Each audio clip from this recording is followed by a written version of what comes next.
Dito kayo, welcome natin siya. Bago pasok yung airport na yan. Dito ka. Dikit-dikit kayo. Kasi kailangan natin ng pangako. Ayan. Ayan, welcome to my vlog. Ayan, welcome sa F4 Family Friends Forever. Ayan. Andito po kami ngayon sa bahay ng Lustaria dahil kami po in-invite niya sa kanyang gagawin sa October 6 sa Macdo. Sa Macdo ba? Sa Lidgood. Ayan, distributor po siya. Ngayon po ay para member na po siya ng F4. Kaya gusto ko po sana i-welcome siya. Gusto po namin kasi kasama ko po ang treasurer at ang auditor. Ayan, kasama ko po ang secretary. Ayan, kaya i-welcome po namin si F4 Rosaria. Ayan, shout out po sa iyo. Ayan, anong masasabi mo sa aming apat na? Ay, okay lang. Nadagdagan uli ang aking kaibigan. Ayan. Importante mag-ipon ng kaibigan. Gusto mo ba makasama ka sa F4? Oo naman. Ayan, sige. Ayan, welcome to F4 Family Friends Forever. Ayan, Malay mo lahat ang gaga-A4. Ayan, dito. Ay, saan? O, diba?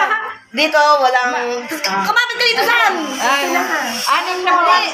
Yan. Ayan, Anim dito na po. buwan, Ayan. mga milyonarya na yan. Dito, wala pong iwanan, walang sukuan. Ayan, puro pagmamahalan. Handa ka bang tanggapin yung pangako na yun? Oo naman. Ayan. Kaya, welcome sa F4 Family Friends Forever. Ayan, hug! Ayan. Hug na, hug. Ayan. Ayan, hug. Ayan. Hug. Kakapin mo na daw si Angela. Ayan po F4 pa rin niya kaya yung aking F4 Susan na yan na nagtatanong sa akin. Ayan. Kailangan niyang tanggapin ang gusto ng nanay niya. Akong nanay niya, ayaw yun sa gusto eh. Ako muse mo. Kaya kung sino man ang gusto mong kasama, payagan niya na. Basta walang gulo iimik, walang gulo. Diba? Para pare-pares tayong masaya. Kasi mangyayari yan, pag ikaw nasunod, magwawatak-watak talaga Yes, ako ng forever. Kaya tapos tanggapin na lang. Para walang gulo. Tama ba?